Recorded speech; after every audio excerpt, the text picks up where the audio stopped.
ഈശോയിൽ ഏറെ സ്നേഹമുള്ളവരെ, ഏവർക്കും ശുഭദിനം ആശംസിക്കുന്നു. ദൈവമേ, അങ്ങയുടെ മാർഗം പരിശുദ്ധമാണ്. നമ്മുടെ ദൈവത്തെ പോലെ ഉന്നതനായി ആരുണ്ട്? സങ്കീർത്തനം 77:13 തിരുവചനം. ബെത്ലേഹത്തിലേക്കൊന്ന് കടന്നിയല്ല. അപ്പത്തിന്റെ ഭവനമെന്നാണ് ആ വാക്കിനർത്ഥം. ക്രിസ്മസ് മാസം മുഴുവനും തോരണങ്ങളാലും പതാകകളാലും ബെത്ലേഹം അലങ്കൃതമാകും. എല്ലാ ഭവനങ്ങളിലും പുൽക്കൂടുണ്ടായിരിക്കും.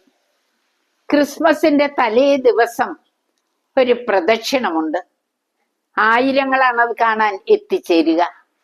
മുന്നിൽ സൈനികർ കുതിരപ്പുറത്ത്, പിന്നാലെ ജനങ്ങൾ കുരിശേന്തി കുതിരപ്പുറത്ത്, അതിനു പിന്നാലെ നടക്കുന്ന സാധാരണക്കാരും ഉദ്യോഗസ്ഥ വൃന്ദവും. തിരുപ്പിറവി ദേവാലയത്തിൽ പ്രവേശിച്ചാൽ ഉടനെ തിരുസ്വരൂപം പ്രതിഷ്ഠിക്കുന്നു. ഉണ്ണിയേശു ജനിച്ച സ്ഥലം താഴത്തെ ഗ്രോട്ടോയിൽ വെള്ളി നക്ഷത്രം കൊണ്ട് സൂചിപ്പിക്കുന്നുണ്ട്.